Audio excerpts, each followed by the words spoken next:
Tunaendelea na somo letu kwa ngwe ngumu ya leo na ya sadaka maalum. Kuna vitu vigumu tutaomba leo na ambavyo ninaomba Yesu akusaidie. Inasema maombi ya kufunga na faida zake.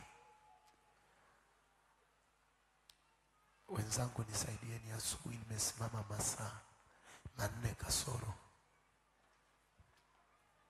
Maombi ya kufunga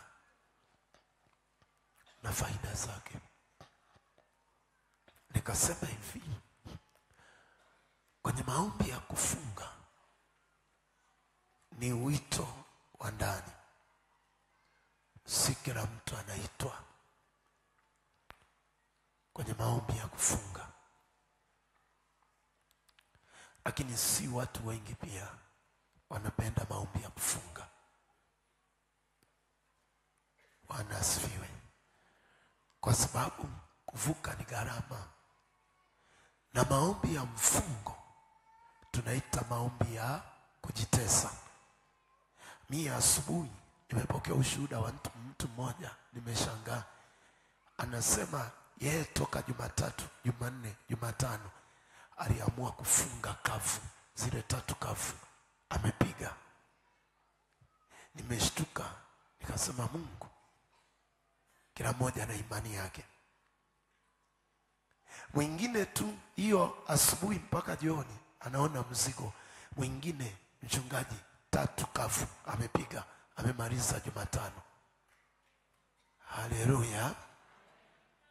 Katika Kristo, haleluya. Sasa kila mtu hivi ninavyofundisha, kuna namna ambavyo Mungu anampa mzigo. Kila mtu hivi ninavyomfundisha, kila mtu anampa mzigo. Ndio maana kwenye funga hii kuna wengine wanapokea miujiza yao, wengine watabaki wanashangaa.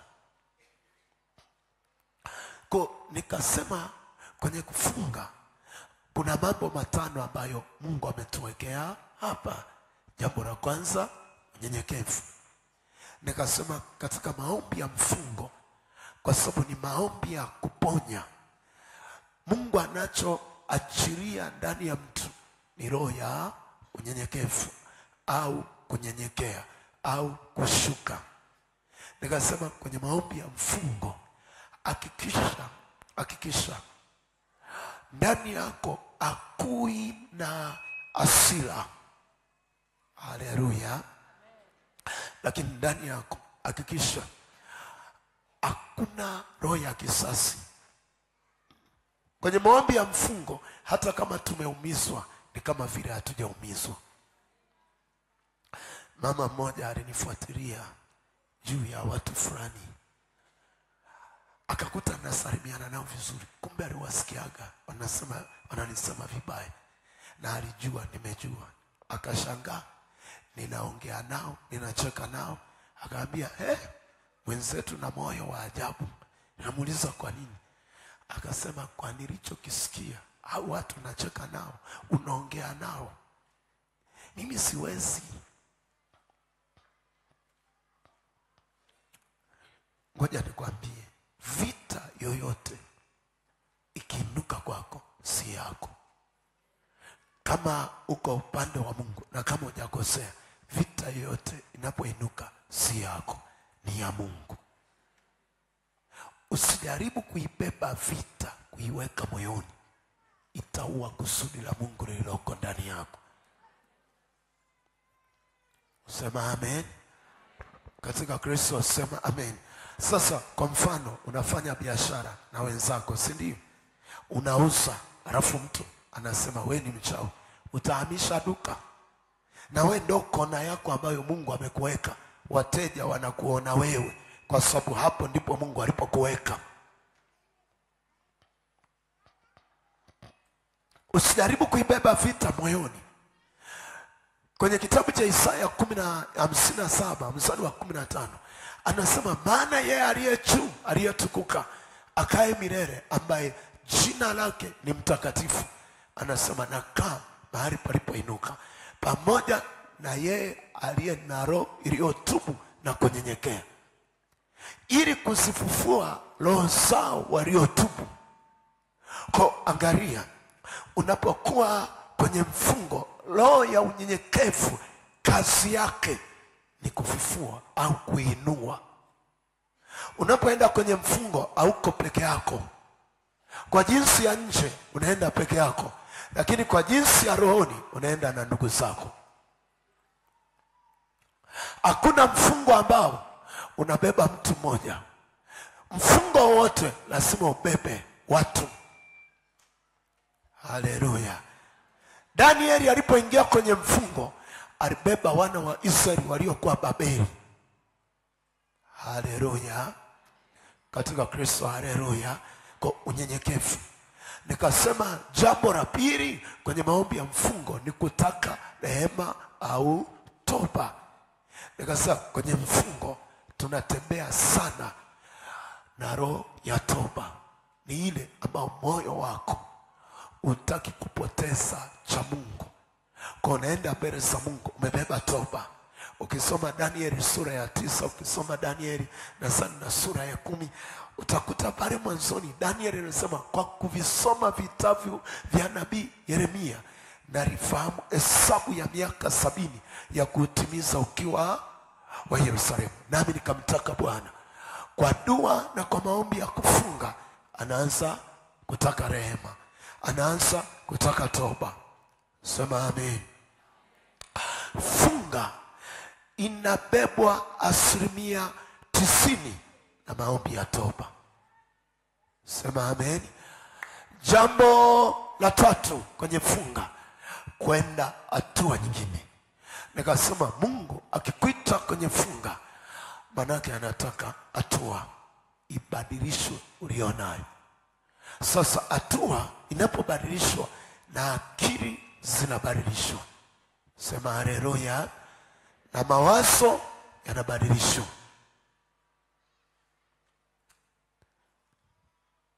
Yule aliyetoka Dodoma yuko huku ndani. Mungu akubariki mwanangu. Ametufuatilia kwa njia ya mtandao. Nikamwelekeza tutakuambia siku fulani kwa ametoka ili tuzungumze na yanayomtesa. Ndio maana nimeuliza. Nasema hivi, nisikilize. Mungu anapokupa funga anadai hatua. Nisikilize mtumishi wa Mungu. Iwe Mungu anakwambia funga kwa ajili ya biashara, anataka hatua. Anakwambia funga kwa ajili ya kazini kwako, anataka hatua. Funga kwa ajili ya elimu ya wanao, anataka hatua. Mimi na wanafanya biashara wengi nafunga nao. Mmoja nilimwambia, mimi nimepita kwenye vita ya kibiashara. Alienda dukani kwake akaikuta damu. Mwingine akaikuta damu mlangoni. Nikamwambia funga. Sasa vingine nitakueleza baadaye. Akafunga. Baada hapo wateja walirudi tena dukani. Kwa sababu Mungu anaweza kuambia funga kwa ajili ya familia, funga kwa ajili ya elimu ya watoto, lakini Mungu anaweza kuambia funga kwa ajili ya ndoa, anaweza kuambia funga kwa ajili ya uchumi. Mungu pia anaweza kuambia funga kwa ajili ya kazini kwako, kwa ajili ya biashara. Manake anachotafuta ni hatua. Katika hicho anachokuambia fungia, anatafuta hatua. Sema haleluya. Kwa sababu kuna watu ambao wanafunga ili wao wasifanikiwe. Wako wengi wanaofunga ili watoto wako wasisome, wako wengi wanaofunga ili usijenge, wako wengi wanaofunga ili usisomeshe, wako wengi. Wako waliofunga mwaka huu uwe mgumu kwako, wako. Jamani, mimi nimewaambia kila siku kufanikiwa sio rahisi. Narudia tena, kutoboa sio rahisi. Ukiona mtu ametoboa, amegharamika. Bwana asifiwe. Katika Kristo Bwana asifiwe. Ndio hiyo jana nilikuwa nasisitiza, wafundisheni watoto wenu kufunga. Hakuna kitu kibaya unajiita Mkristo lakini ufungi. Unajiita mimi Nasari, ni Moravian ufungi, ni Mluteri ufungi, ni Mkatoliki ufungi.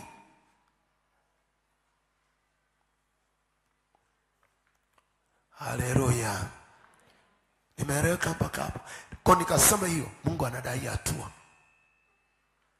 Nikazungumza jambo la ngapi? 4. Kiwango cha juu cha maombi. Ukiwa kwenye mfungo, kinachobadilishwa pia ni aina ya maombi. Utaomba maombi yale yale. Nikasema kipindi cha mfungo sio kipindi cha kulala. Eti umelala. Yaani mtu amefunga, analala, anasema nimechoka. Unamuuliza nini? Saumu imenichosha. Wembea.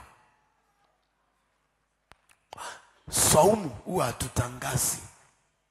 Hata kama mimi nawafundisha hapa kufunga, sijawaambia muende mkatangaze sasa kwamba unajua tuna mfungo kanisani na mimi nimefunga. Ni siri yetu na madhabahu iliyotutangazia mfungo. Bwana Yesu asifiwe. Katika Kristo Bwana asifiwe. Kwa sababu nisema kufunga ni kitu cha kificho, sio kitu cha wazi. Ndio maana unahitaji kuoga, kupaka mafuta. Usiache sasa umepauka uso, midomo imekauka, ilambe kwa mate. Bwana asifiwe. Nazungumzia funga. Haleluya. Watumishi wa Bwana nasema haleluya. Nasema tena haleluya. Mimi najua si tunafunga hapa na mtandaoni pia wanafunga. Kwa nikasema lazima kuomba kubadilishwe. Ndio maana kwenye kufunga tunakuwa na maombi ya mara kwa mara. Tuna maombi ya dakika 10, dakika 20. Yaani hata kama uko dukani wateja wametoka, unaomba hivyo. Wakija karibuni wateja jamani, wakiondoka una agenda yako iko pale pale. Kwa sababu nikisema walioko kwenye biashara sijawaambia wafunge maduka. Haleluya. Jambo la 5 nikasema kujibiwa kwa mwombaji. Nikasema tukiwa kwenye maombi ya mfungo tunajibiwa haraka. Haleluya. Katika Kristo haleluya. Ukiwa kwenye maombi ya mfungo, Mungu si anajua umetii. Kwani Ninawi, Yona alienda akahubiri, baada ya siku 3 Ninawi itangamia. Baada ya siku 3 jamaa waliposikia, walichukua siku 3 zile zile walifunga. Mungu akaangamiza, alijibu. Nimeeleweka mpaka hapa? Si unasomaga Biblia, Yona alipoenda kuhubiri. Mimi siku moja nilikuwa najiuliza, jamaa alipiga injili kwa hasira. Baada ya siku 3 Ninawi itangamizwa, jamaa wakadaka. Wakajua tu hapa ili tutoboe. Mfalme akaamuru, fungeni na mifugo nayo ifunge. Yaani ng'ombe walifunga, punda walifunga, kuku walifunga, na watu walifunga. Siku ngapi? Mungu akagairi. Siku moja baba alilia sana usiku. Alilia sana. Sasa tunashangaa kwa nini analia. Anasema nilisema mimi ni mkiwa, lakini kupitia watoto nina ukoo mkubwa. Manake kuna mahali alipita hakuwa na msaada kwa ndugu zake wale wa tumbo lingine. Nimeeleweka mpaka hapa? Sasa unisikilize, yamkini na wewe uko katika habari ya baba yangu. Unaanzia wapi? Kwa sababu usiuone ugomvi kwanza. Ona kilicholeta ugomvi kwanza. Bwana asifiwe. Nasema Bwana asifiwe. Nasema Bwana asifiwe. Nasema hivi, usiuone ugomvi kwanza. Kwa sababu kama unaomba toba kwa ajili ya familia, Mungu hatakuonyesha ugomvi, ila atakuonyesha kilichozaa ugomvi. kile kilichozaa ugomvi ndicho tunataka kushughulika nacho, kwa sababu nasema Mungu alikuwa ananiambia wako watu wana vita za muda mrefu kwenye familia zao zilizotokana na miungu vya muda mrefu, wengine miaka 10, wengine miaka 5, wengine 20, wengine mpaka sasa hata wakikutana na ndugu zao hawasalimiani barabarani. Lakini unajua nina ndugu zangu, haleluya, katika Kristo, haleluya. Hebu tuanzie Zaburi 118 mstari wa 18 mpaka 21. Zaburi 118, niongeze kidogo. Zaburi 118 ule mstari wa 18. Sijui ni nani Mungu anampa stamina ya kuomba. Leo tutaokoka upya katika jina la Yesu. Kwa sababu najua wengine wameokoka lakini kwenye eneo la vita hawajavuka. Ukiwakuta wanaomba lakini warudishe kwenye mambo ya familia, ana roho ya hasira na ndugu yake kuliko unavyofikiri. Leo uokoke upya katika jina la Yesu. Yaani ninaposema okoka, kwa mwambie Mungu sitaki kutembea kwenye hii vita. Hata kama kuna uchungu moyoni niondolee. Hata kama kuna hasira ndani yangu niondolee. Hata kama kuna nini ndani yangu mwambie Yesu niondolee. Ile unaposema niondolee, unataka kujua kwa nini ugomvi upo kwetu. Mbona wengine wanacheka? Mbona wengine wanasalimiana? Nimeeleweka mpaka hapo? Angalia Zaburi 118. Angalia Zaburi 118. Ndio ninapoanzia kabla sijagusa maeneo mengine ya msingi. Anasema hivi, Zaburi ya 118 mstari wa 18. Anasema hivi, Bwana ameniadhibu sana lakini hakuniacha nife. Anataka utengeneze. Manake kama ungekufa. Twende mstari unaofuata mwanangu mpaka nitakaposema basi. Sema Bwana ameniadhibu sana lakini hakuniacha nife. Nifungurieni marango ya haki. Nitaingia na kushukuru na kumshukuru Bwana. Twende unaofuata. Anasema lango hili ni la Bwana, wenye haki ndio watakaoingia. Twende unaofuata. Alafu anasema nitakushukuru kwa maana umenijibu na umekuwa wokovu wangu. Mungu alikuwa ananiletea lile neno nifungurieni. Bwana asifiwe. Nifungurieni, nifungurieni, nifungurieni, nifungurieni malango ya Bwana. Anaposema nifungurieni, alikuwa anataka msaada kutoka kwenye madhabahu ya Bwana. Nasema hivi, alikuwa anataka Mungu akifungua malango yake, maana yake amekukubali, si ndio? Amekupokea, si ndio? Akisha kupokea, maana yake anaanza kukupa nini ufanye kuondoa vita iliyoko wapi? Marangoni. Bwana Yesu asifiwe. Nasema hivi, anaanza kukupa kitu cha kufanya, au anaanza kukuelekeza cha kufanya, au anaanza kukupa cha kutenda.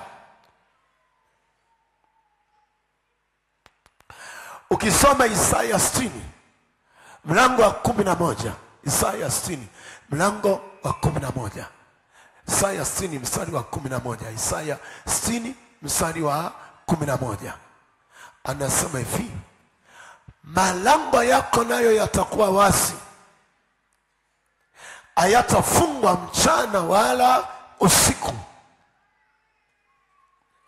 Malango yako nayo yatakuwa wazi daima, hayatafungwa mchana wala usiku, ili wapate kuletea utajiri wa mataifa na wafalme wao wakiongozwa pamoja nao. Sema amen. Sasa angalia, miungu ndio inaofunga malango yako yasiwe wazi. Vita ndio inaofunga malango yako yasiwe wazi, kwa sababu Wewe unataka kuvuka, wewe unataka kutoboa, wewe unataka kufanikiwa, ni sawa. Hayo unayoyatamani yafanyike kwako, lakini hayo unayotamani yafanyike kwako lazima yapite kwenye marango. Haleluya. Nasema hivi, lazima yapite kwenye marango. Sasa unakuta kwenye lango lako la kutokea iko vita ya miungu ya muda mrefu. Mungu anapokuambia funga kwa ajili ya uchumi wako, au funga kwa ajili ya biashara yako, maana yake marangoni iko miungu inayozuia wewe usivuke. Marangoni iko miungu inayozuia wewe usiolewe. Sio akili yako inayokuambia subiri kwanza. Kwa sababu kuna mtu ambaye yani mpaka afanye jambo, yani Mungu anamwambia mwaka huu, yeye anakuja kufanya miaka 3. Umeferi, wewe ni maskini mpaka unaenda kaburini. Kwa sababu chochote cha Mungu kinaenda na wakati. Ukomboeni wakati, kwa maana zamani hizi ni za uovu. Ndivyo Biblia inavyosema. Alafu Biblia inasemaje? Kila jambo kwa wakati wake. Mungu akisema na wewe jambo ni sasa, sio kesho. Ungekuwa ni kulikoni? Bwana asifiwe. Bwana asifiwe. Katika Kristo Bwana asifiwe. Nasema Bwana asifiwe. Sasa Mungu aliniuliza, ungekuwa ni wewe Yakobo, ungeombaje? Unakuja kugundua umekaa kwa baba mkwe miaka yote, kumbe baba mkwe ndiye aliyeshikilia muda wako kwa miungu yake. Sema amen. Katika Kristo sema amen. Nasema sema amen. Angalia kitabu cha Hesabu 25. Hesabu 25. Sio Hesabu. Waamuzi 6 mstari wa 25. Waamuzi 6 mstari wa 25.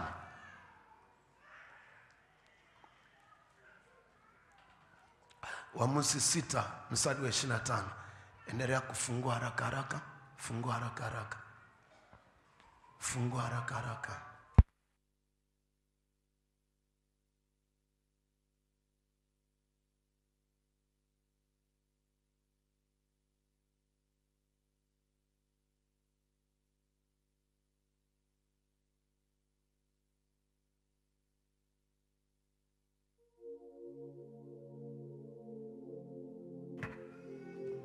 Waamuzi 6 mstari wa 25.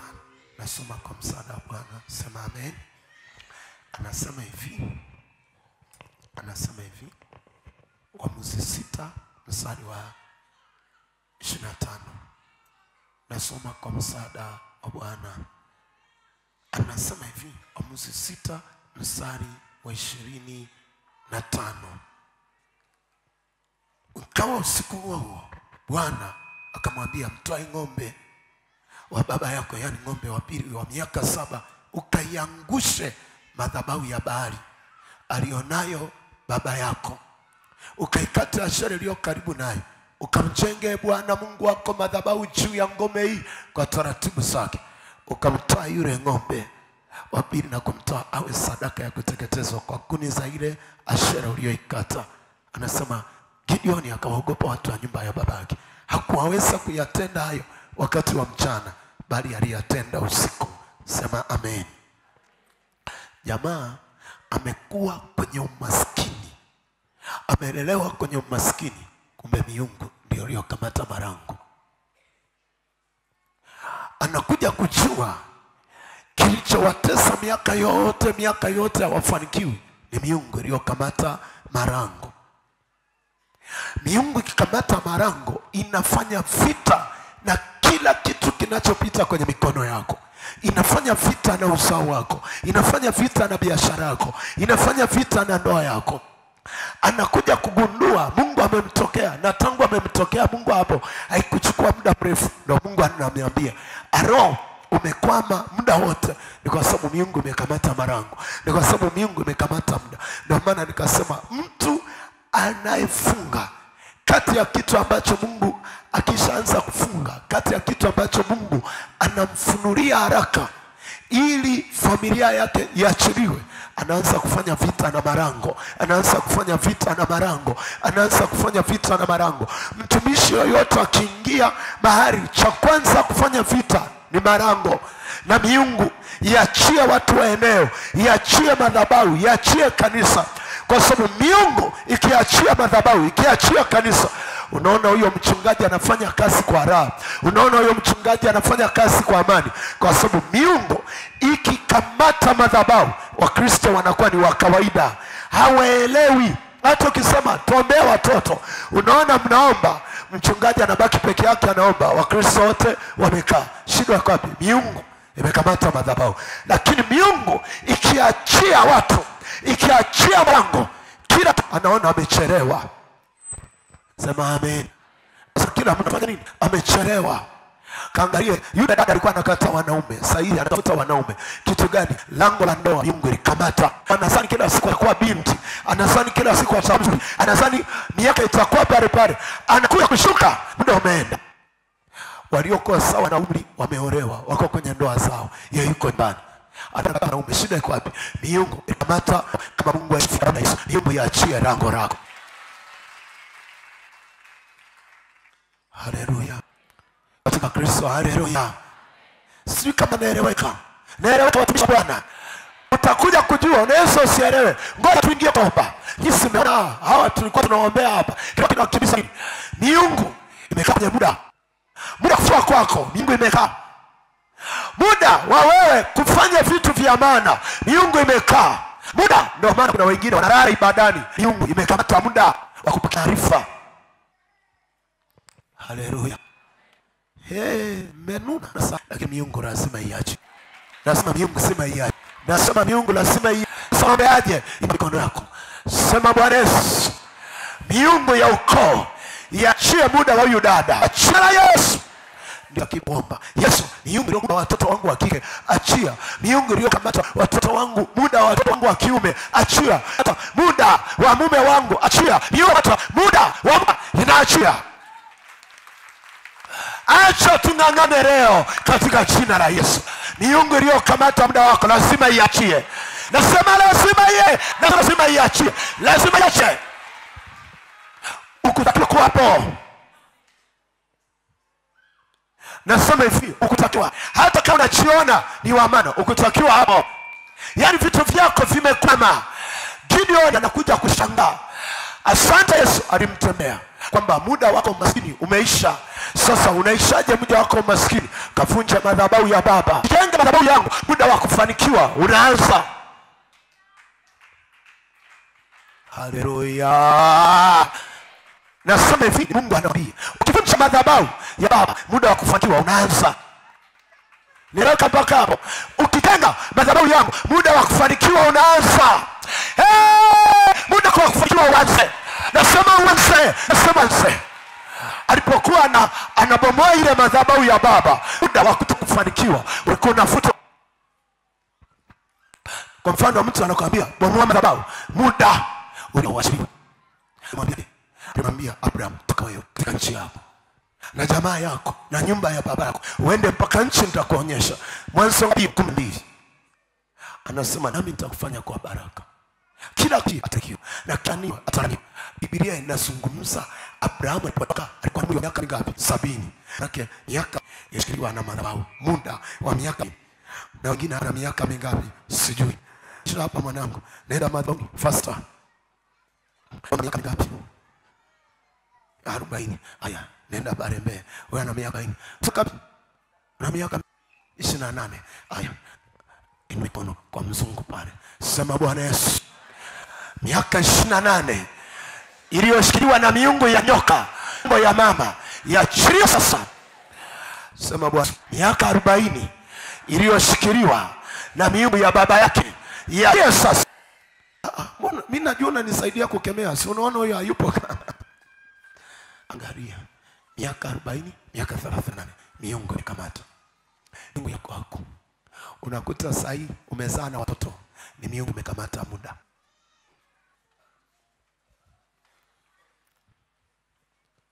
Uko tayari tuombe?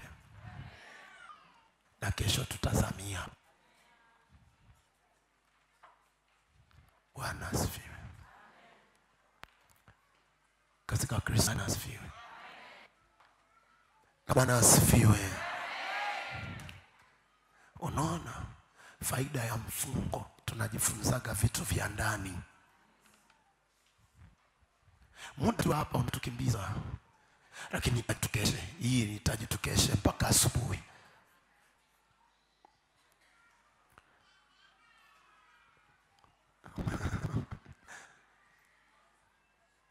Wewe waangalie waliokoma kama wana maisha kama ya kwako.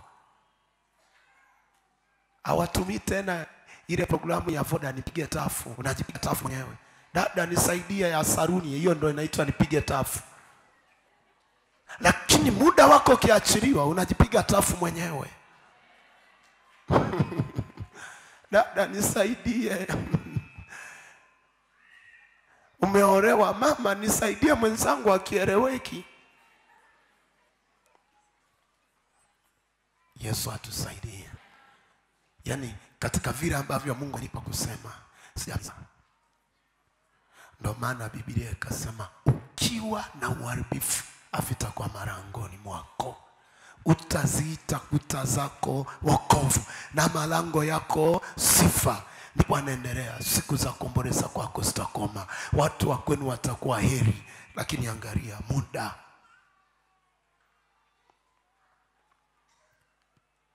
Miungu iliwahi kuharibu muda. Waweza kwenye kitabu cha Yoeli, miaka 3 ya kuliwa na mademade na nzige na parare. Ni jamaa walipokaa kwenye toba, Mungu alisema nitarudisha muda ulioliwa na nzige na madumadu na parare. Lakini ni toba gani walitembea nayo? Ni toba ya mfungo. Ujai kutana na mtu ambaye anasema mimi nilikuwa naota ndoto na sikumbuka, lakini baada ya muda akiota akumbuki tena. Kwa nini akumbuki? Kwa sababu miungu ilishajua ndoto inampa faida. Na kwa sababu ndoto zinampa faida, cha kwanza miungu ilichowahi ni kukamata. Ikaenda ikapambana kwenye marango, ikafunga kuona, ikafunga kuona. Kwa sababu Biblia inasema Mungu anasema na watakatifu wake kwa njia ya ndoto. Zaburi ya 89 ule mstari wa 19 anasema ndipo alipowaambia watakatifu wake kwa ndoto. Sema amen. Miungu inakukimbiza, nenda pale mbele. Inakukimbiza nini? Nenda, achia muda wake, achia muda wake, achia muda wake. Jamani, kaeni vizuri na watu. Ukiona mtu anainuka wameshaanza kukimbiza, berekeni kule. Weka hapo Zaburi ya 89:19. Tuko pamoja katika Kristo, tuko pamoja watumishi wa Bwana, tuko pamoja. Anasemaje? Ndipo alipowaambia watakatifu wako, ndipo alipowaambia watakatifu wako kwa njozi, ukasema nimempa aliye hodari msaada, nimemtukuza aliyechaguliwa miongoni mwa watu. Wewe kakae kule, unaharibu watu. Nenda kule, nenda. Nisikuone huku. Bwana asifiwe. Kwa angalia, miungu ikikamata muda inaiba ndoto yako. Miungu ikikaa marangoni si ndiko unakolala, ndiko unakopata usingizi. Kwani Yakobo aliotea ndoto akiwa wapi? Nyumbani kwa baba yake. Alipoamka asubuhi ndipo akamwambia baba na ndugu zake, nimeota ndoto 1, 2, 3. Sasa angalia, miungu ikikaa marangoni inakamata muda. Kwa unakuwa unaishi lakini hakuna unachoona, hakuna unachosikia. Kwa unabaki tu na ubishi. Unakuwa mbishi. Vikishafanyika ndo akili zinafunguka. Kumbe ndivyo. Kilichokuzuilia nini? Miungu. Leo miungu iachie marango yetu katika jina la Yesu. Sema amen. Sasa nikamuuliza Mungu, akasema, Mungu akaniuliza, ungekuwa ni kulikoni? Bwana asifiwe. Bwana asifiwe. Katika Kristo Bwana asifiwe. Nasema Bwana asifiwe. Sasa Mungu aliniuliza, ungekuwa ni wewe Yakobo, ungeombaje? Unakuja kugundua umekaa kwa baba mkwe miaka yote, kumbe baba mkwe ndiye aliyeshikilia muda wako kwa miungu yake. Sema amen. Katika Kristo sema amen. Nasema sema amen. Angalia kitabu cha Hesabu 25. Hesabu 25. Sio Hesabu. Waamuzi 6 mstari wa 25. Waamuzi 6 mstari wa 25.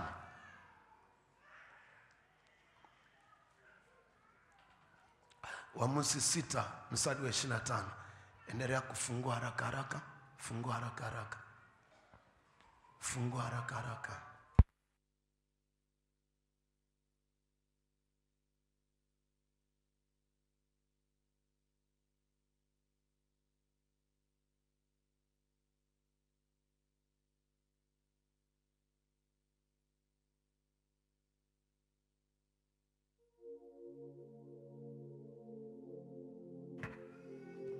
Waamuzi 6 mstari wa 25.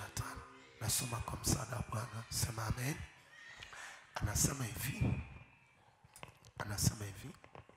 Waamuzi 6 mstari wa 25.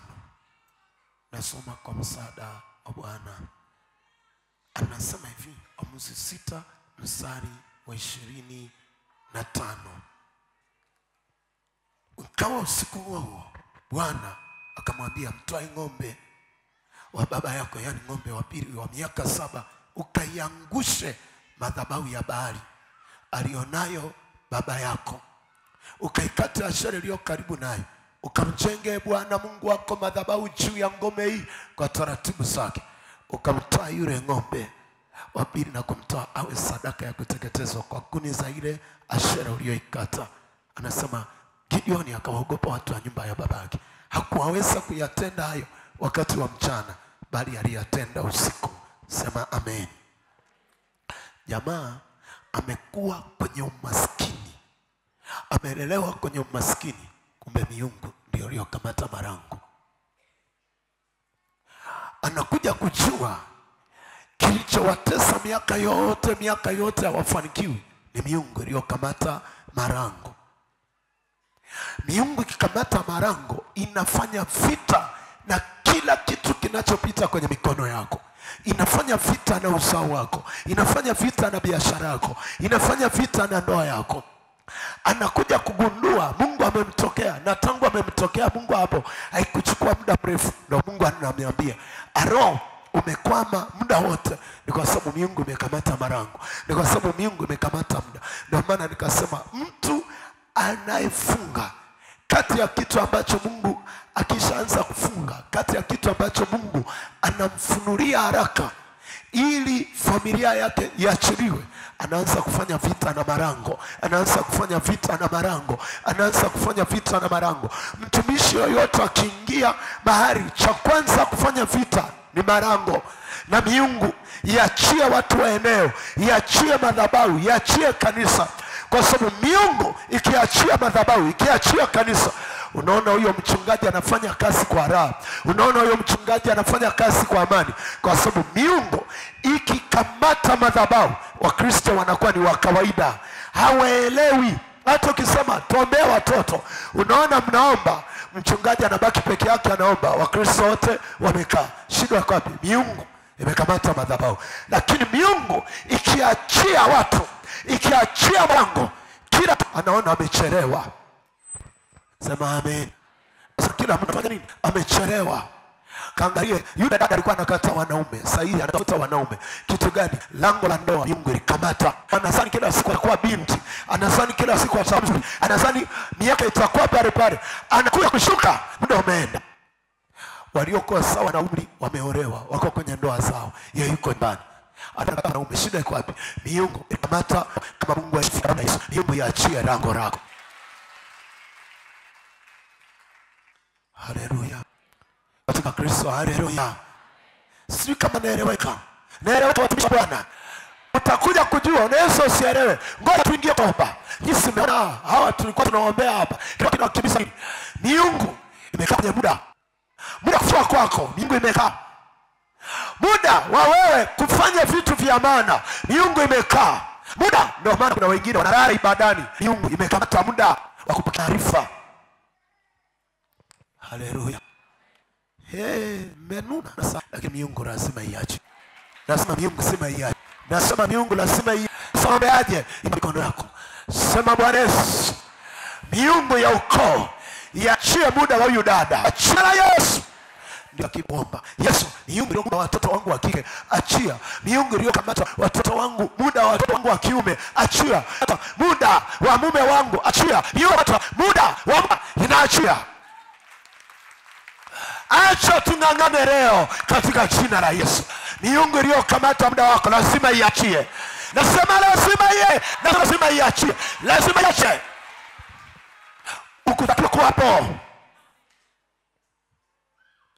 Nasema hivi, ukutakiwa hata kama unajiona ni wa maana, ukutakiwa hapo. Yaani vitu vyako vimekwama. Gideon anakuja kushangaa.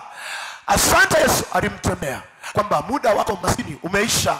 Sasa unaishaje muda wako maskini? Kavunja madhabahu ya baba. Jenga madhabahu yangu, muda wa kufanikiwa unaanza. Haleluya. Nasema hivi, Mungu anawaambia, ukivunja madhabahu ya baba, muda wa kufanikiwa unaanza. Niraka mpaka hapo. Ukitenga madhabahu yangu, muda wa kufanikiwa unaanza. Muda wa kufanikiwa uanze. Nasema uanze. Alipokuwa anabomoa ile madhabahu ya baba, muda wa kufanikiwa ulikuwa unafuta. Kwa mfano mtu anakuambia bomoa madhabahu, muda uliowashiriwa. Mwambia Abraham, toka wewe katika nchi yako na jamaa yako na nyumba ya baba yako, uende mpaka nchi nitakuonyesha. Mwanzo 12. Anasema nami nitakufanya kwa baraka. Kila kitu atakiwa na kaniwa atani. Biblia inazungumza Abraham alikuwa na miaka mingapi? 70. Yake miaka yashikiliwa na madhabahu, muda wa miaka. Na wengine ana miaka mingapi? Sijui. Shida hapa mwanangu, nenda madhabahu faster. Miaka mingapi? 40. Haya, nenda Barembe. Wewe ana miaka 40. Toka na miaka 28. Haya. Mikono kwa mzungu pale. Sema Bwana Yesu. Miaka 28 iliyoshikiliwa na miungu ya nyoka, miungu ya mama, iachilie sasa. Sema Bwana. Miaka 40 iliyoshikiliwa na miungu ya baba yake, iachilie sasa. Mbona mimi najiona nisaidia kukemea? Si unaona huyo hayupo? Angalia. Miaka 40, miaka 38 miungu ikamata. Miungu yako wako. Unakuta sahi umezaa na watoto, ni miungu imekamata muda.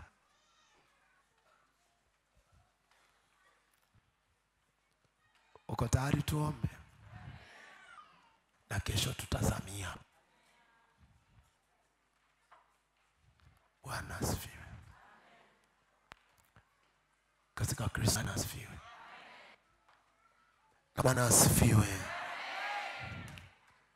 Unaona faida ya mfungo, tunajifunzaga vitu vya ndani. Muda hapa unatukimbiza, lakini tukeshe. Hii nitaji tukeshe mpaka asubuhi.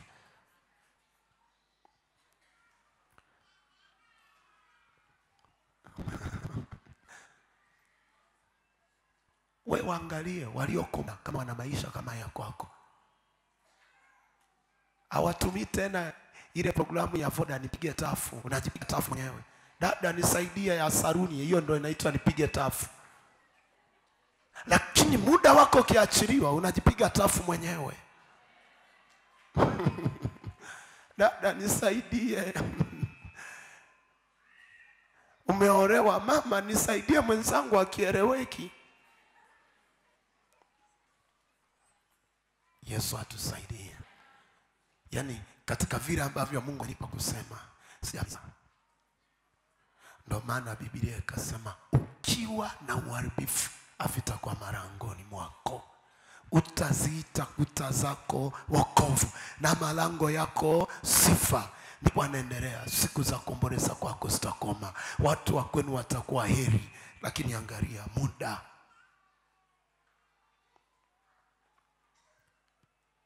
Miungu iliwahi kuharibu muda. Waweza kwenye kitabu cha Yoeli, miaka 3 ya kuliwa na mademade na nzige na parare. Ni jamaa walipokaa kwenye toba, Mungu alisema nitarudisha muda ulioliwa na nzige na madumadu na parare. Lakini ni toba gani walitembea nayo? Ni toba ya mfungo. Mfungo unarudisha vitu vingi sana.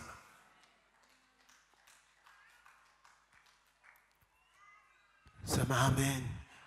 Sasa haya si maombi ya kukemea pepo, ni maombi ya kung'ang'ana na miungu. Ni maombi ya utulivu, ni maombi ya unyenyekevu, ni maombi ya kujitoa.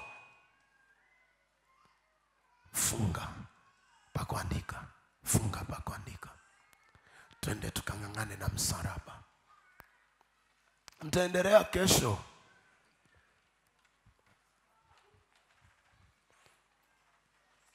Nasema nitaendelea lini?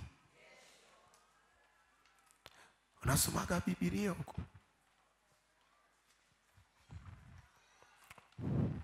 Achia muda wake.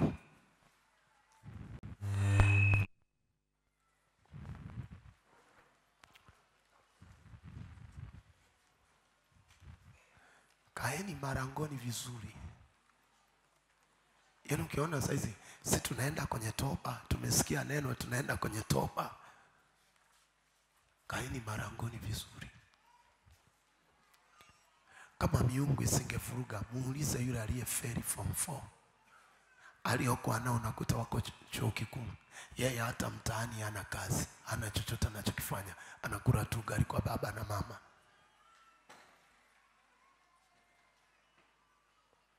Kaangalia yule.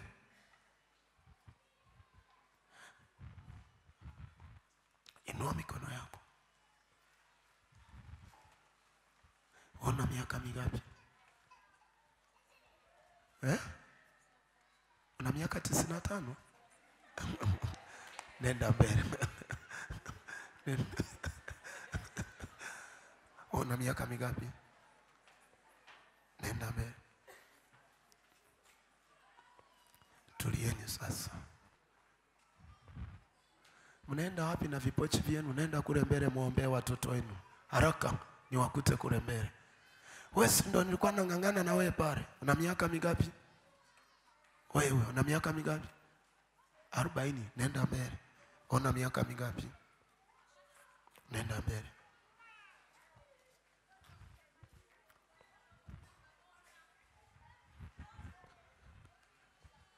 Ndio maana nikasema leo tunatoa sadaka maalum. Inua mikono yako kwa ajili yake. Sema Bwana Yesu, miungu iliyo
miaka 35 iachie sasa, iachie sasa, iachie sasa, iachie sasa, iachie sasa, iachie sasa. Hiyo miungu iachie miaka yake, iachie miaka yake. Toka, toka, toka, toka. Miaka mingapi? Inua mikono yako juu.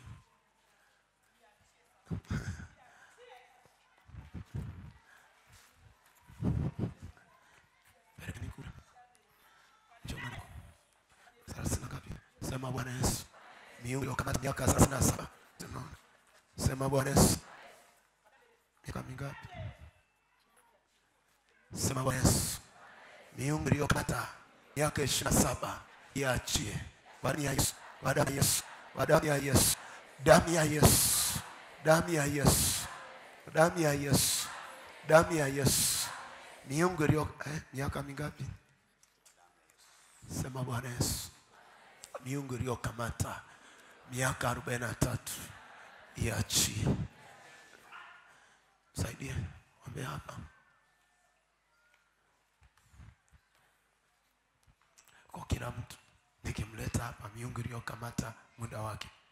Si unaona hapa hakuna aliyepona. Kuna kichwa vizuri mwanangu. Miungu iachie time yako. Nisikoze mbele hapa. Leta mbele. Sema amen. Umeandaa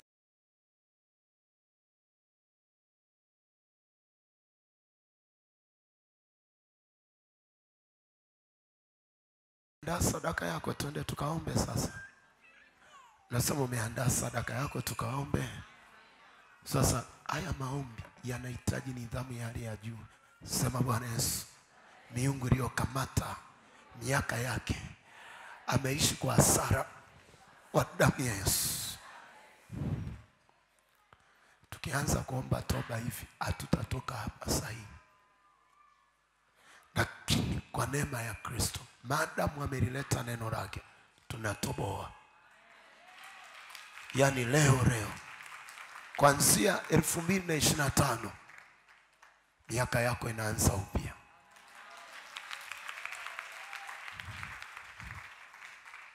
Inua mikono yako. Kaa hapo mlangoni, funga mlango sasa. Mimi nataka watu waombe toba. Wengine wanakomboa muda wa watoto wao, wengine muda wa ndoa yao. Kuna mwingine toka ameolewa ameishia kuzaa tu. Hata kiwanja ana. Yuko kwenye nyumba za kupanga, amezaa watoto mpaka wameenda sekondari, yuko kwenye nyumba za kupanga, haiwezekani. Muda lazima uachiliwe. Nasema muda lazima uachiliwe. Nasema muda lazima uachiliwe. Uko tayari kuomba? Simama kwa miguu yako. Najua una hasira. Yesu akupeleke taratibu. Najua sahi huku ndani kuna hasira. Unasema Mungu, nimepoteza muda. Sio wewe, ni miungu.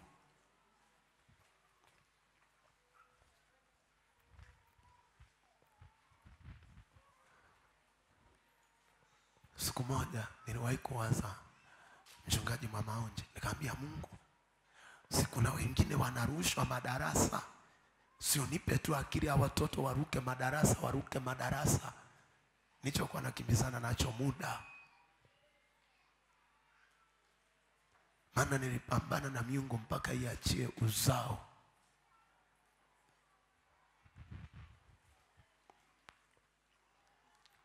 Nimeeleweka.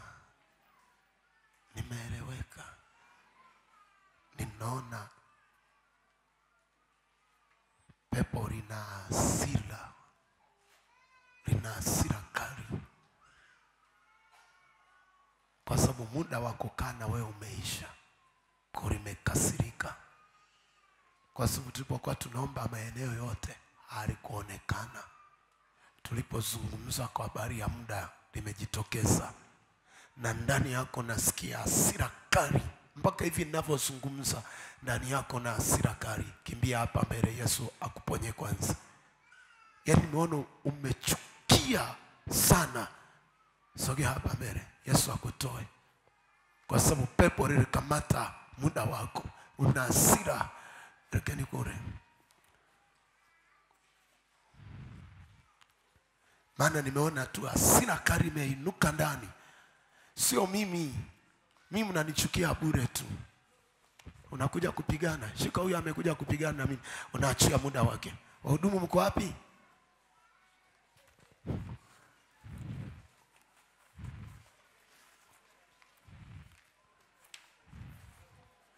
Ndio maana nasema fungeni milango. Unaweza kukuta mtu anachomoka kwa hasira, si yeye. Zuieni sasa. Nikija hapo mtawatoa mlangoni. Si unaona hasira imekaa kwenye muda. Kwa nilipofundisha, miungu imebebesha hasira watu. Sasa mimi mnanichukia kwa sababu gani? Mchungaji Mama Onje na mchungaji Nuhu, nenda Baraka. Mnakimbiza wapi? Shikeni huyu, nenda pale madhabahuni, msaidieni huyu kaka. Mchungaji Mama Onje, leo unataka kupigana na nani? Unataka kupigana na nani? Sio mimi niliyevuruga muda wa familia yenu. Kamata, toka. Sio mimi niliyevuruga muda wenu. Wekeni mikono kifuani.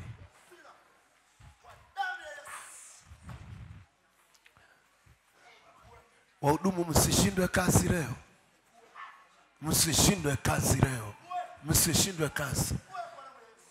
Kwa sababu hasira ya miungu leo ni kali. Toka. Toka. Hiyo hasira sio mimi. Ing'oe kwenye hilo tumbo. Sio mimi niliyevuruga muda wako, sio mimi. Sio mimi niliyevuruga muda wako, sio mimi.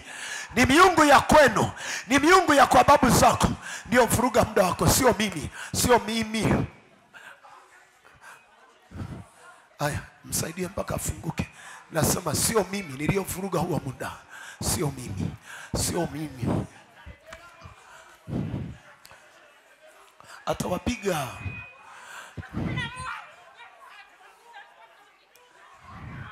Sio mimi niliyovuruga muda. Sio mimi niliyovuruga huo muda. Sio mimi. Sio mimi niliyovuruga huo muda. Sio mimi. Toka. Sio mimi niliyovuruga huo muda. Sio mimi. Sio mimi niliyevuruga. Nini mnaguna? Nini mnaguna? Sema sio mimi niliyevuruga muda. Achia. Sio mimi niliyovuruga muda. Sio mimi. Sio mimi niliyovuruga muda. Damu ya Yesu pite. Wanaume mko wapi? Sio mimi niliyovuruga huu muda wa huyu baba. Kamata kifuani, komboa. Sio mimi niliyovuruga huo muda. Ni miungu ya kwenu. Sio mimi niliyovuruga huo muda. Ni miungu ya kwenu. Rikandoromus. Rikandoromus.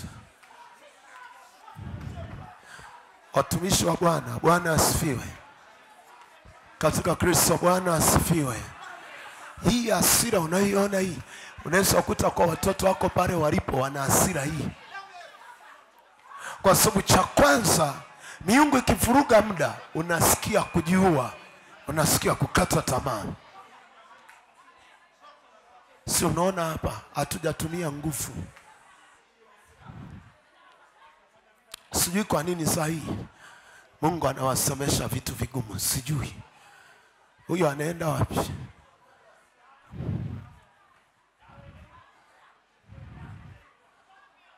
Asante Yesu.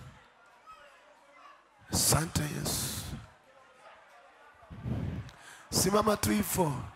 Kuna wengine watawapiga ngumi, ndio maana nawapunguza kwanza. Tukishaingia kwenye toba, achia muda wake.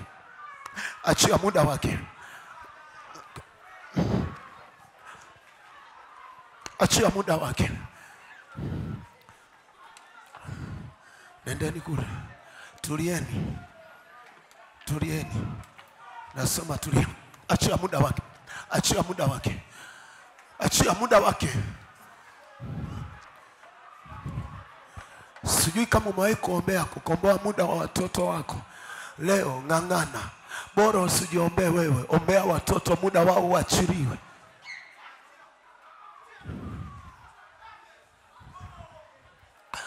Rima shandaramas. Riko romosa. Rimo shanderemos. Achia time ya watoto wake. Achia time. Achia muda.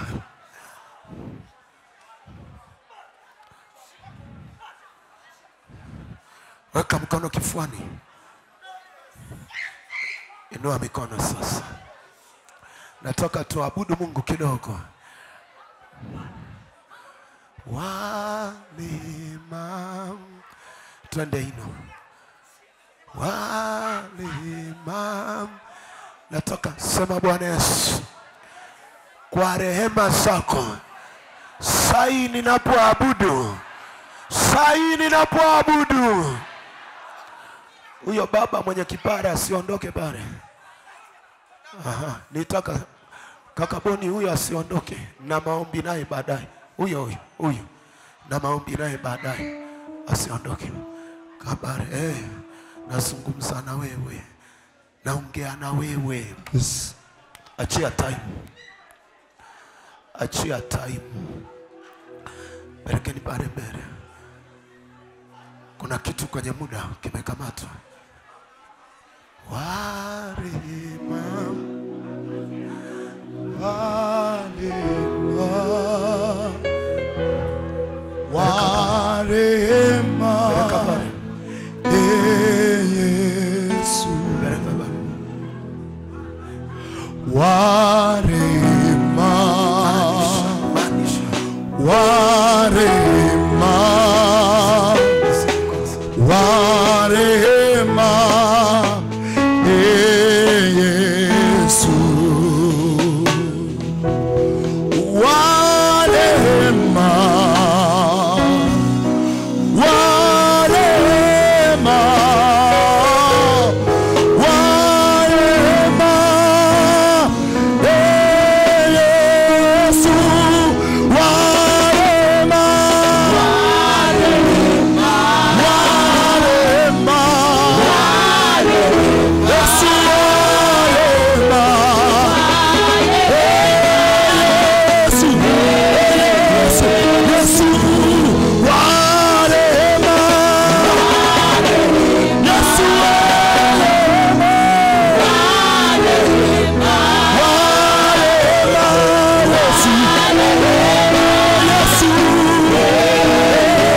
Yesu.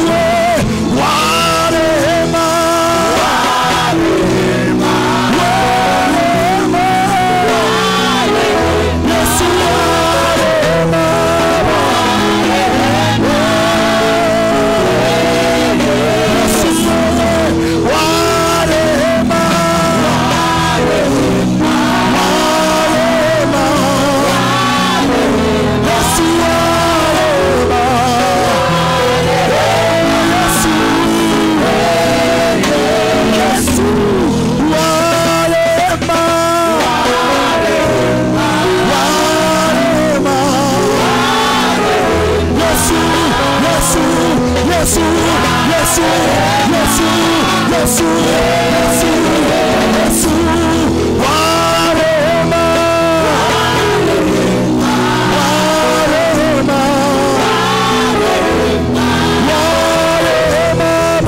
Baba,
ninajua sitaki kutembea na hili ombi kwa mazoea. Ninataka tuende mbele za Mungu. Kila mtu amwambie Mungu, naomba toba. Miungu iliyofanya vita na marango ya familia yetu, na miungu iliyokamata muda wa kufanikiwa, kustawi, kuongezeka, muda wa elimu, muda, yani tunaenda mbele za Mungu kwa toba. Nitaita watu mbele. Najua wengine lazima waje mbele, kwa sababu vita ya miungu ya kwao iliyoharibu muda wao ni wengi, ni wengi, ni wengi. Unasikia mzigo wa kuja mbele, njoo mbele. Najua wako wazazi ambao watoto wao walikataa shule, ni miungu ilisababisha.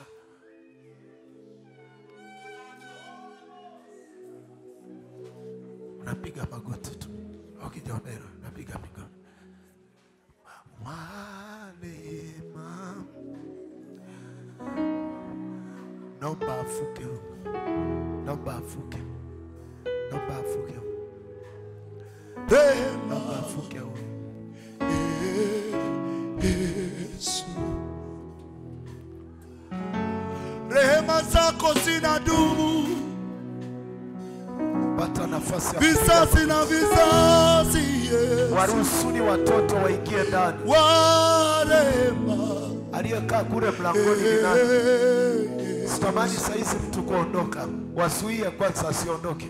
Mwambie huyo mama asiondoke. Kakaboni kaa mlangoni.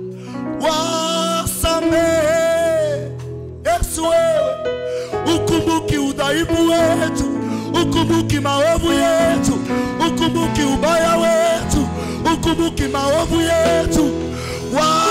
Warema Yesu, wewe warema, we Baba. Piga magoti pale ulipo, popote pale ulipo, piga magoti. Ninaomba msimruhusu sahihi mtu kutoka. Ninajua muda umesogea, lakini hii toba ni ya muhimu. Iko siku utaitafuta hii toba. Iko siku utaitafuta hii toba. Si kila jambo linakuja kwa jambo, likija lina wakati wake kwa ajili ya kuinua vitu fulani. Sema, Bwana Yesu, niko mbele zako. Ninaomba toba kwa damu ya Yesu. Kwa damu ya Yesu. Kwa damu ya Yesu. Moyoni mwangu nina uchungu mwingi. Katika damu ya Yesu. Katika damu ya Yesu. Katika damu ya Yesu. Katika damu ya Yesu. Moyoni mwangu nina maumivu. Nina maumivu. Nina maumivu yasiyoweza kuelezeka, yasiyoweza kusimulika. Nina maumivu. Nina maumivu. Maisha yangu yameharibika. Familia yangu imeharibika. Kwa damu ya Yesu. Kwa damu ya Yesu. Kwa damu ya Yesu. Kwa damu ya Yesu. Maisha yangu yameharibiwa na miungu ya familia. Kwa damu ya Yesu. Kwa damu ya Yesu. Kwa damu ya Yesu. Maisha yangu yameharibiwa na sadaka za miungu. Muda wangu kwa damu ya Yesu. Kwa damu ya Yesu. Kwa damu ya Yesu. Kwa damu ya Yesu. Kwa damu ya Yesu. Kwa damu ya Yesu. Kwa damu ya Yesu.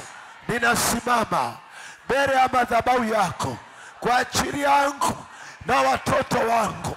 Yesu, ule muda. Ule muda Yesu. Yesu, ule muda. Yesu, ule muda nilioupoteza kwa sababu ya miungu. Kwa sababu ya miungu iliyokamata muda wa kufanikiwa, muda wa biashara, muda wa elimu, muda wa kufanikiwa. Yesu, ninaomba toba. Muda wangu umeharibiwa na miungu. Umeharibiwa na miungu. Nimejikuta kila ninachofanya kiko ndani ya, kiko nje ya muda. Kiko nje ya muda. Kiko nje ya muda. Kiko nje ya muda. Naomba toba. naomba toba. Nenda mbele za Mungu, omba toba, na kila ambacho Mungu atakufunulia, nenda mbele za Mungu, omba toba, omba toba, omba toba, omba toba, omba toba, omba toba. Anoromus, likondoromus, likandoromus, likoromus, katika damu ya Yesu, katika damu ya Yesu, katika damu ya Yesu, katika damu ya Yesu, katika damu ya Yesu, katika damu ya Yesu, katika damu ya Yesu, katika damu ya Yesu, katika damu ya Yesu, katika damu ya Yesu, katika damu ya Yesu, damu ya Yesu Kristo, damu ya Yesu Kristo, damu ya Yesu Kristo, damu ya Yesu Kristo, damu ya Yesu Kristo, damu ya Yesu Kristo, damu ya Yesu Kristo, damu ya Yesu Kristo. Mbona iko hewani? Damu ya Yesu Kristo, damu ya Yesu Kristo, damu ya Yesu Kristo, damu ya Yesu Kristo, damu ya Yesu Kristo, damu ya Yesu Kristo, damu ya Yesu Kristo, damu ya Yesu Kristo, damu ya Yesu Kristo, damu ya Yesu Kristo, damu ya Yesu Kristo, damu ya Yesu Kristo, damu ya Yesu Kristo, wa Nazareti aliye, wa Nazareti aliye, damu ya Yesu Kristo, damu ya Yesu Kristo, damu ya Yesu Kristo, damu ya Yesu Kristo, damu ya Yesu Kristo, damu ya Yesu Kristo, damu ya Yesu Kristo, wa Nazareti aliye, damu ya Yesu Kristo, damu ya Yesu Kristo, damu ya Yesu Kristo, damu ya Yesu Kristo, damu ya Yesu Kristo, damu ya Yesu Kristo, wa Nazareti aliye, rikorobosa, rikandorobosa, rikandorobosa, katika damu ya Yesu, katika damu ya Yesu Kristo, katika damu ya Yesu Kristo, katika damu ya Yesu Kristo, damu ya Yesu Kristo, wa Nazareti aliye, damu ya Yesu Kristo, wa Nazareti aliye, damu ya Yesu Kristo, damu ya Yesu Kristo, damu ya Yesu Kristo, rikorobosa, rinaramosa, rikorobosa, neremosa, katika damu ya Yesu Kristo, katika damu ya Yesu Kristo, katika damu ya Yesu Kristo, rimosa norobosa, rikorobosa nerobosa, katika jina la Yesu Kristo, katika jina la Yesu Kristo. Naomba toba Yesu, naomba toba mwaminifu, naomba toba Baba, naomba toba Mungu unayejibu, kanaramosa norobosa. Damu ya Yesu Kristo inanena mema, inanena mema. Yale maroho yaliyokamata muda, yaliyoharibu muda, yaliyokamata muda, kanoromosaka, rikoromosandaramosa, rikoromosanderemosa, katika jina la Yesu Kristo, wa Nazareti aliye, rikoromosanderemosa, rikoromosanderemosa. Damu ya Yesu inapita, damu ya Yesu inapita, damu ya Yesu inapita, damu ya Yesu Kristo. Endelea kuomboleza, omboleza, omboleza. Mwambie Yesu, mkono wako tu nisaidie. Mwambie Yesu, mkono wako nisaidie. Hiyo miungu iliyokaa kwenye malango ya familia yako, hiyo miungu iliyosimama kwenye malango ya familia yako, riama sakarabosa.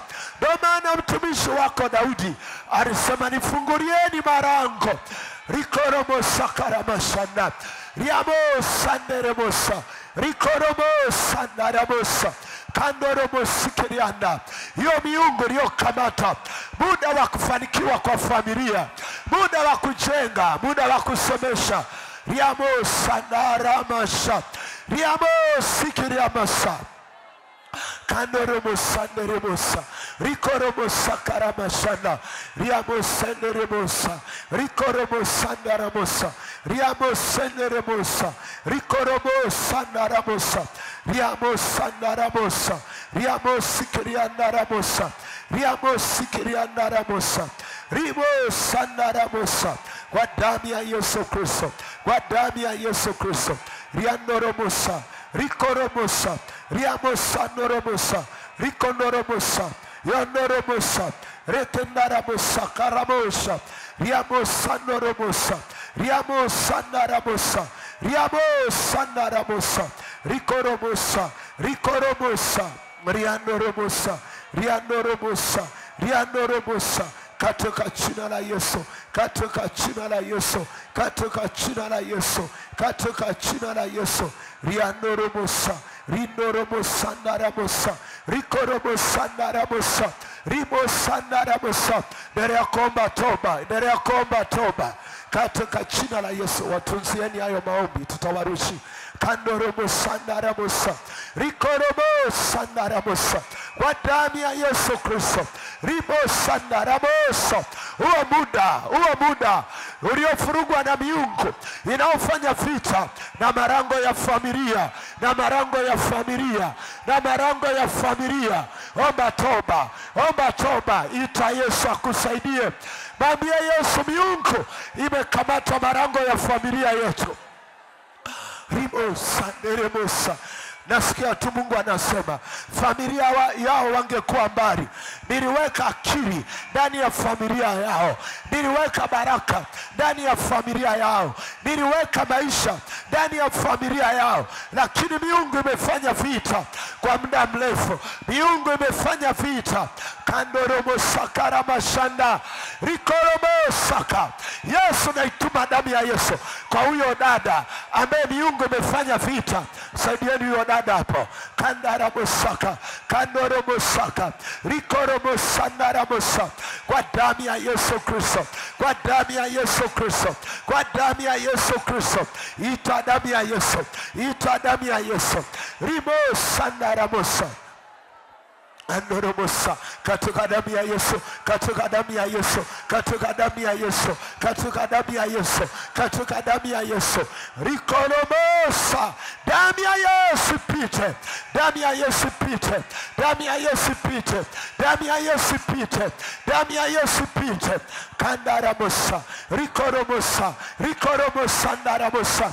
Katika jina la Yesu, katika jina la Yesu, katika jina la Yesu, katika jina la Yesu, katika jina la Yesu, katika jina la Yesu.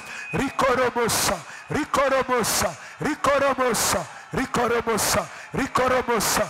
Riandorobosa, riandorobosa, riandorobosa, riandorobosa. Katika jina la Yesu, katika jina la Yesu, katika jina la Yesu. Rikarobosa, ribosandorobosa, rikorobosa ndarabosa, riabosandarabosa. Ita damu ya Yesu kwenye marango ya familia. Ita damu ya Yesu, ita, ita, ita, ita damu ya Yesu Kristo. Naita damu yako Baba, naita damu yako Baba. Baba, naita, msaidieni. Kandorobosa, kandarabosaka. Damu ya Yesu Kristo. Naita damu ya Yesu. Naita, naita, naita, naita damu ya Yesu. Naita damu ya Yesu. Rikara mashanda, karobo sikiria masa, rikorobo sandarabosa. Kwa damu ya Yesu Kristo, kwa damu ya Yesu Kristo, kwa damu ya Yesu Kristo. Mleteni huku mbele, piteni wamlete huku. Kandorobosa, waleteni huku kwanza, waleteni huku madhabahuni. Kandorobosa, ramasha, rikorobosa, narabosa. Ita damu ya Yesu, ita, ita, ita, ita. Kandorobosa, rikorobosa, rikandorobosa. Katika damu ya Yesu. Mshikilieni kwanza hapo hapo chini. Endeleni tu kupiga magoti, msiondoke kwanza. Mshikilieni tu hapo chini, mshikilieni kwanza hapo hapo. Kandorobosa, karamasha. Msaidieni na mtoto wake. Kandorobosa, kandarabosa. Damu ya Yesu, damu ya Yesu, damu ya Yesu Kristo, damu ya Yesu Kristo, damu ya Yesu Kristo. Riboshaka, kandarabosa, rikorobosa, rinarabosa, rikorobosa. Damu ya Yesu Kristo, damu ya Yesu, damu ya Yesu. Ita, ita, ita. Kandorobosa, ribosha.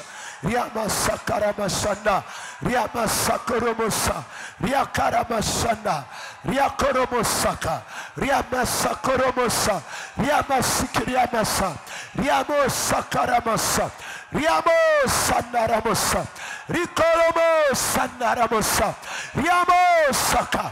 Damu ya Yesu, damu ya Yesu, damu ya Yesu. Endelea, endelea, endelea. damu ya Yesu inapita. Unapoomba toba, damu ya Yesu inaenda kwenye familia yako, kwenye familia yako kupambana na ile miungu.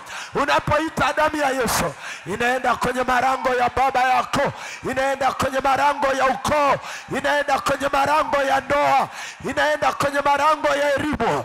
Kandaramosa, lango lako la huduma. Kandoromo sikiri mashanda rimosana karomosa karamashana rikolomose keremasha riamosa.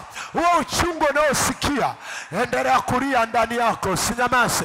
Ria na Bwana, ria na Bwana, ria na Yesu, ria na Bwana, ria na Bwana. Kandara mosaka rikolo mosaka, ria na Bwana, ria na Bwana, ria na Yesu. Mwambie Yesu tukumbuke. Kandoro mosaka rikolo mosaka karamasaka riamosa rimosha riano romosa rikolo mosaka ramashana riamosi kirimasa rimosa naramosa rikolo mosa naramosa riamosa karamoshana riamosi kirimasa rimosa naramosa ramosi kirimashana. Kwa damu ya Yesu, kwa damu ya Yesu, kwa damu ya Yesu, kwa damu ya Yesu, kwa damu ya Yesu Kristo, kwa damu ya Yesu Kristo, kwa damu ya Yesu Kristo, kwa damu ya Yesu Kristo, kwa damu ya Yesu Kristo, kwa damu ya Yesu Kristo, kwa damu ya Yesu Kristo, kwa damu ya Yesu Kristo, kwa damu ya Yesu Kristo, kwa damu ya Yesu, damu ya Yesu Kristo. Rikoromo sandaramosa, rikoromo sikirimashana, riamasakaramashana, riamosakaromosa, rimasandaramosa, rimosikirimandaramosa. Damu ya Yesu inapita, damu ya Yesu inapita, damu ya Yesu inapita. Kandaramos kirimashanda rikoromos sanderemosa rikoromos kirimasa riamos naramosa riamos kirimandaramosa rikoromos kirimashanda karomos kandaramosa rimosandaramosa. Katika damu ya Yesu, katika damu ya Yesu, katika damu ya Yesu, katika damu ya Yesu, katika damu ya Yesu, katika damu ya Yesu, katika damu ya Yesu, katika damu ya Yesu, katika damu ya Yesu, katika damu ya Yesu. Hiyo miungu iliyokamata marango iachie. Kandaramosa rikoromosa rikosanda riamasaka. Asante Yesu. Inua tena mikono juu. Sema, Bwana Yesu, naita damu yako kwenye uzao wangu, ule uzao wangu ulioharibiwa muda wao, ulioharibiwa muda wao. Yesu, Yesu, Yesu, naita damu ya Yesu, naita damu ya Yesu, naita damu ya Yesu, naita damu ya Yesu, naita damu ya Yesu, naita damu ya Yesu, naita damu ya Yesu, damu ya Yesu. Ile miungu iliyokamata muda wa uzao wangu, Yesu, Yesu, naita damu yako juu ya muda wa watoto wangu kwenye maisha yao. Ita muda juu ya watoto wako. Ita damu ya Yesu juu ya muda wa watoto wako. Ita damu ya Yesu. Mwambie Yesu muda wao usishikiliwe na magonjwa, usishikiliwe na kansa, usishikiliwe na zinaa. Riamashaka, riamosaka, kandoromosa. Ita damu ya Yesu kwenye muda wa watoto, muda wa watoto. Ita muda wa watoto wako. Kama ni msichana, ita damu ya Yesu kwenye muda wako. Olamosaka. Natamani nisikie wazazi wakilia. Riamashaka, riamoshaka. Natamani kusikia wazazi wakilia mbele za Mungu, maana muda wa watoto wao umeshikiliwa na zinaa, umeshikiliwa na ulevi. Oromo Moshaka. Msaidieni huyo mama hapa. Kandara mashaka. Kandara mosaka. Mwambie Yesu nikumbuke. Kario moshaka. Kandoro mosa. Rikoro mosaka. Rikara mashanda. Riamasaka. Riamoshaka. Riamasaka. Riamosa. Ramosaka. Yesu, Yesu, Yesu, na damu yako, na damu yako, na damu yako Yesu, naita damu yako. Bebeni tu madhabahuni. Kandara mosaka. Rikoro mosaka. Riana Mungu, riana Mungu. Rikandara mosaka. Nasikia tu Yesu anasema watoto wake wangekuwa mbali, wangekuwa mbali, wangekuwa mbali, lakini vita ya miungu Riamo Romo Rimosa Riamasaka Riamosaka. Mwambie Yesu nikumbuke juu ya watoto wangu. Ita damu ya Yesu juu ya watoto wako. Ita damu ya Yesu. Kandoromosa Rikoromosa Rikandaramosa Rikoromosaka Kandaramosaka Kandaramosa Rikoromosaka Riamasaka Ramasha Riamasaka Romosa Riamasaka Ramasha Riamosikirimanda Riamosaka Romosa Riamosikiriamasa Riamosaka Romosa Riamosikiriamanda Riamosikiriamasa Riamosaka Ramasa Rikoromosaka Rikandoromosa Rimosa Naramasa Ramasako Romosa Ramasa Naramosa Riamosa. Yesu, naita damu ya Yesu juu ya muda, juu ya muda, juu ya muda, juu ya muda. Naita damu ya Yesu, naita damu ya Yesu, naita damu ya Yesu, naita damu ya Yesu. Rimos, Rikoromos, Rikoromos, Rikoromos, Rikoromos, Rikoromosa, Rikoromosa, Rikoromosa, Rikoromosa. Ita damu ya Yesu sai, ita damu ya Yesu. Usinyamaze, usinyamaze. Ita damu ya Yesu, ita damu ya Yesu. Damu ya Yesu pite, damu ya Yesu, damu ya Yesu, damu ya Yesu, damu ya Yesu Kristo. Karamashaka Riamosaka Kandaramosa Rikandaramosa Rikoromosa Kandaramosa Kandaramosa. Msaidieni huyo hapo. Kandaramosa Kandaramosa Kandaramosa Kandaramosa Kandaramosa. Mleteni huko. Kandoromosa Kandaramosa Rikoromosa. Damu ya Yesu napita. Mlete, mlete. Damu ya Yesu napita, damu ya Yesu napita. Walikamata muda wa biashara yako, walikamata muda wa kazi yako. Yesu, Yesu, Yesu amemaliza chuo muda mrefu. Miungu imekamata muda wa ajira yake. Kandaramosa, Kandoromosa, Rimosa, Naramosa, Rikoromosa, Rikandoromosa, Rikaromosa, Rikoromosa, Rikoromosa, Rikoromosa, Rikoromosa, Rikoromosa. Katika damu ya Yesu, katika damu ya Yesu, katika damu ya Yesu, katika damu ya Yesu. Riamasakoromosa, Riamasikirimashanda, Riamasikirimashanda, katika damu ya Yesu. Inua mikono yako, sema Yesu, na inuka. Inuka sasa. Inua tu mikono yako ukisimama.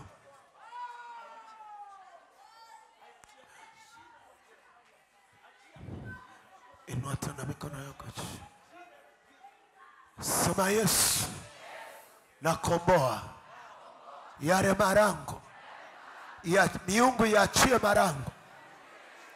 Miungu yaachie marango. Miungu yaachie marango kwa damu ya Yesu. Na ile vita ya muda mrefu iondoke sasa, iondoke sasa kwa damu ya Yesu, kwa damu ya Yesu, kwa damu ya Yesu. Naamuru sasa kwa damu ya Yesu, kwa damu ya Yesu, kwa damu ya Yesu.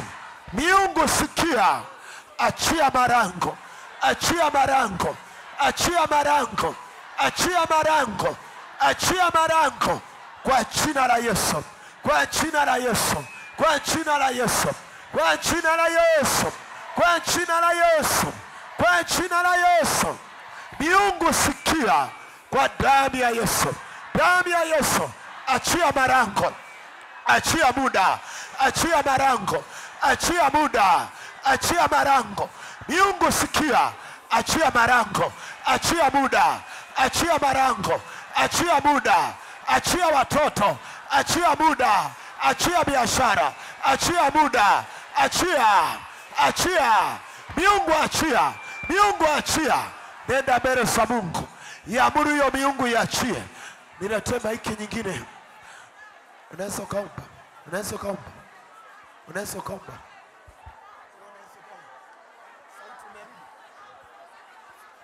Hai, endelea kuomba, endelea kuomba, endelea kuomba, endelea kuomba. Ukiona mtu amepata shida, msaidieni.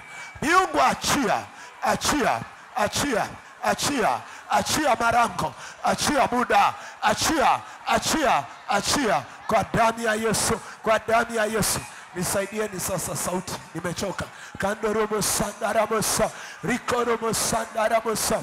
Miungu achia marango, achia marango, achia, achia marango. Miungu achia, achia, achia, achia, achia, achia marango, achia watoto, achia usao, achia usao. Miungu achia marango, achia usao, achia marango, achia usao, achia marango, achia usao, achia marango, achia usao, achia marango, achia usao, achia marango.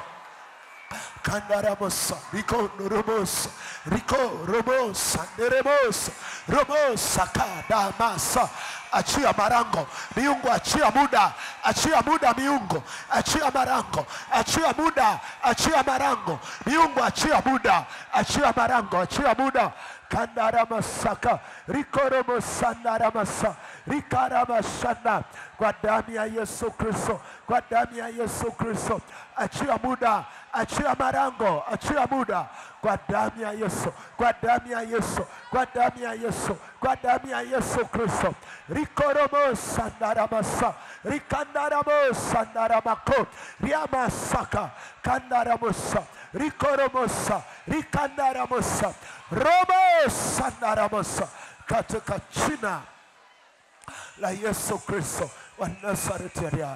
Sema, Bwana Yesu, nakomboa muda, nakomboa muda ulioharibika kwa damu ya Yesu, kwa damu ya Yesu, kwa damu ya Yesu.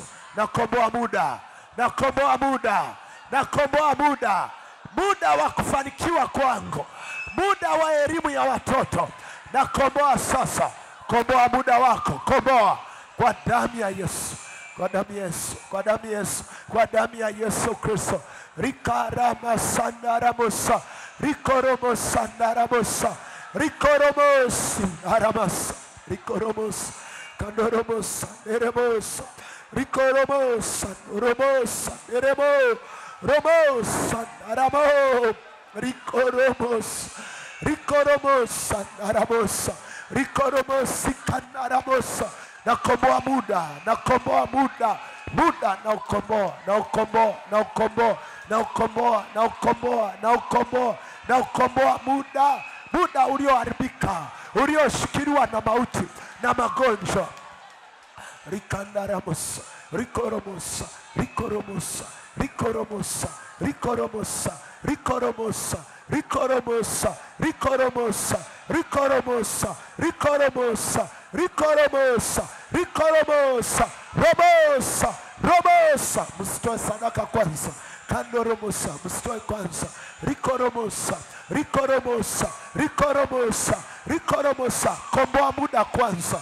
Unapotoa sadaka manake unanunua muda. Rikoromosa, riko, rimosa, kandaramosa, rikosa, kandoromosa, riko, romosa, romosa, romosa, kandaramo. Tunakomboa muda, muda wa uchumi, muda wa kufanikiwa kwa damu ya Yesu Kristo wa Nazareti aliye hai. Inua mikono yako chini. Sema, Yesu, nainua sadaka kwenye madhabahu yako, na kujengea madhabahu Sahihi Bwana. Sahihi sadaka. Sahihi Bwana. Sahihi Bwana.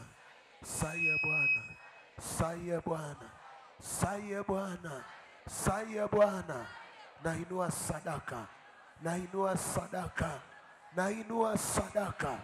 Siku ya leo hii sadaka inipe mzigo wa maombi kushughulikia hiyo miungu